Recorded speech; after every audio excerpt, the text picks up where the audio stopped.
What happens when your AI agent makes a mistake you can't reverse?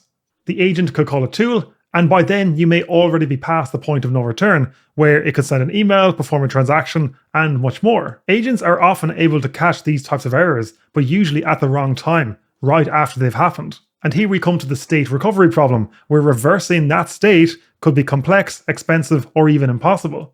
There's a great new paper from Apple that explains a really simple architecture that you can implement in your AI agents right now to help mitigate this, along with other issues related to tool calling. This paper covers the idea of a reinforced agent, and the whole move here is to catch a bad tool call before it's actually executed. So how does this actually work? Well, generally when an AI agent executes a tool call, the result of that is sent back into the context of the agent. And if that was an incorrect tool call, the agent spends the rest of the run trying to climb out of the hole it dug. And of course, this can be a real problem. The approach in this paper slides a simple reviewer agent inside the agent loop ahead of the actual tool call execution. I'll explain the architecture through a very simple example here. So the main agent may look at the user request. What is the weather in New York City? The tool calling agent here will then pick a tool and then fill in the arguments. But before that call actually executes, the provisional call gets handed off to a second agent, the reviewer agent. The reviewer agent here acts as a gate. It's not going to edit the details of the tool call. The first case here, it rejects the call because the reviewer agent determined that the request asked for the temperature in Celsius. That call then goes back into the main agent, which then generates another fresh tool call, and that gets reviewed again. In this case, it approves the call. It does not block the execution, so that tool call happens as is, without requiring another LLM call within the main agent. This feedback loop could go on for as long as you want, and you could set a max number. Now on to the important question, does this approach actually make a difference? To quantify this, the authors used the terms helpfulness and harmfulness metrics, which are both pretty self-explanatory, which is not always the case for research papers. Helpfulness is the percentage of the main agent errors that the reviewer corrects, and harmfulness is the percentage of previously correct responses that the reviewer agent accidentally breaks or degrades. And this is a good framing to use because this reviewer risks turning right answers wrong, and you can't just look for the wins.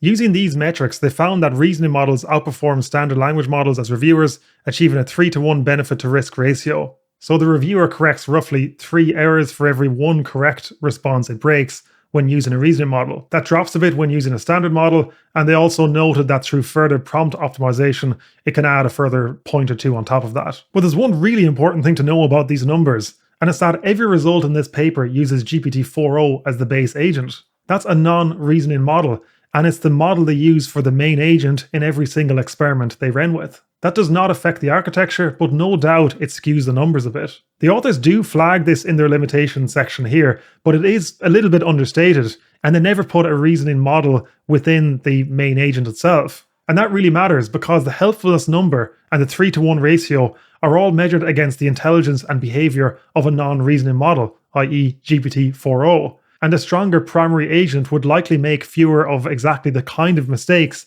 the reviewer is being shown catching. So the comparison I'd really prefer to see here is what are the helpfulness, harmfulness metrics when a reasoning model is used for the main agent? Because no doubt some of the improvements on the reviewer agent would be low-hanging fruit, and mistakes that a reasoning model as a base agent, as a main agent, may not have made in the first place. The authors here initially started with poor results, where the reviewer agent started being too over-skeptical of the tool calls. And they stated that making basic updates to the prompting actually made a huge difference in this regard. And they stated that that explicit guidance reduced redundant review loops from 23% to 8%, improving efficiency. So that shows how you can get some really quick wins with simple prompt engineering. The 3-to-1 headline number from this paper sounds great, but it isn't free. So what exactly does it cost? Well, first off, we have the latency overhead. So the authors here report a 6.2x latency overhead on single-turn high-volume applications, and a 2.4x overhead on multi-turn agents. So every single tool call now pays for a second round trip before it can fire. And for any interactive chat interfaces or voice agents, this is the first things builders will actually feel. Also, cost compounds with that as well. 2 model calls per tool call, that generally could make quite a difference, and it gets worse for agents that fire many tool calls per session. And there's also the harmfulness number. That's where the 3-to-1 ratio comes from here. It's helpful 3 times more often than it's harmful, but for high-stakes tool calls, the harmfulness number can still make quite a difference. Also, this reviewer can only flag errors that it can actually detect, so subtle parameter errors or anything that's not really within the context or training data of that reviewer agent, it might not be able to detect it and it might pass straight through it. So the helpfulness numbers here are bounded by what a general purpose reviewer can actually determine from its context. That is, if you're not going to add other retrieval strategies to this particular reviewer agent. The authors framed the evaluation of tool calling based on tool selection, which is, did the agent pick the right tool from the available set, parameter accuracy, which is, did it fill the arguments correctly, and scope recognition, which is whether the agent should be calling any tool at all. But this paper notes that assessments remain inherently post hoc, whereas they are moving evaluation directly into the execution loop. Throughout this process, the model that the reviewer agent uses is not necessarily the same as the primary agent, and the authors note that that can make quite a difference, which really is not very surprising. And it makes sense. Other models perform differently and not as biased by the same training data and behaviors, and can essentially have a different perspective.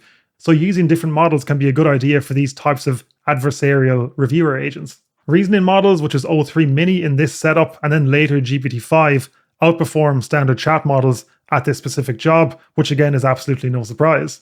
One of the caveats to this approach is that the reviewer fires before execution, but it doesn't actually see the tool run. It evaluates the provisional tool call and not necessarily the outcome. So that does bound what kinds of errors it can plausibly catch up front. Within this paper, there are 3 different ways that they use where the reviewer can collaborate with the main agent. The first is progressive feedback. The primary agent generates a tool call, the reviewer reads it and gives feedback, and then the primary agent regenerates it. And you loop until the reviewer is satisfied or you hit the turn cap. So this is the most direct version of the pattern, and it also is generally going to be the most token hungry. The second is a best of n selector. So the tool calling agent generates n candidate responses with varying temperatures. The selector agent evaluates all candidates and selects the best one. And then we have best of n grading, similar setup to the previous selection, but the reviewer scores each candidate instead of picking. And then a score threshold gates whether anything fires at all. And for this, it's all about picking whatever approach works best for your use case. A few months ago, Daniel on our channel covered Anthropic's newer approaches to tool calling. And in this, he covered tool search, where you're not loading huge amounts of tool definitions, so you're not stuffing all of the tool schemas into context up front. And programmatic tool calling, where the LLM writes a Python script and the sandbox executes that without any LLM in the inner loop, which can result in far greater efficiency. And those features are all about context management. They reduce what the LLM has to handle. Smaller context, lower cost, less ambiguity per call. And the main bet there is that tool calling fails because the LLM has too much to deal with. So the fix is to take away stuff from it and manage context. Apple's paper goes in another direction. So the bet here is that the agent's first try is wrong often enough that catching it pre-execution beats letting it run and recovering after.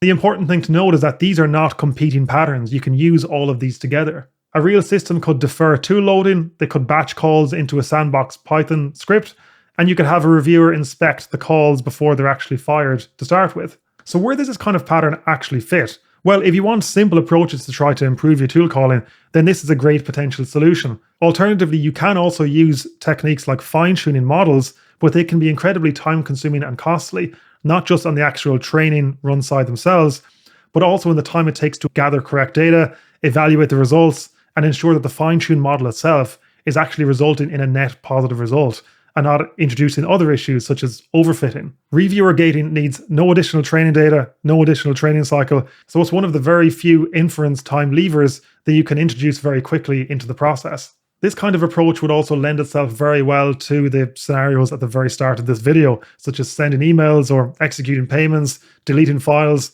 writing to production databases, and anything you can't cleanly roll back. And it could also work quite well with other solutions such as programmatic tool calling and tool search. One of the biggest downsides is latency, and if your agent needs to respond very, very quickly, such as through a customer-facing chatbot or for a voice agent, then this could be a blocker for this particular technique.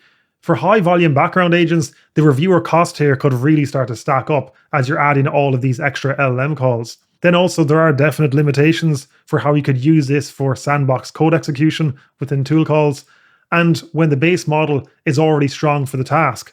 As is not really being measured very well within this paper, is how strong would the base model be if you were using a strong reasoning model. So to strip all of the framing away here, the bet from the Apple researchers here is pretty simple. The right place to spend the extra compute on tool calling agents, in their view, is on review of those tool calls before they actually execute. Not on complex orchestration infrastructure, not on fine tuning. Whether that approach pays off in your stack's cost and latency budget is very much up for you to decide. These are the kind of concepts we cover in depth in our AI Architects course. If you want to learn how to build expert level AI systems from the ground up with advanced agent harnesses and retrieval strategies, then check out the link in the description. And if you haven't watched the other video on our channel where Daniel goes through tool search and programmatic tool calling, then I'd highly recommend you watch that as well. Linked in the card above. Thanks for watching and see you in the next one.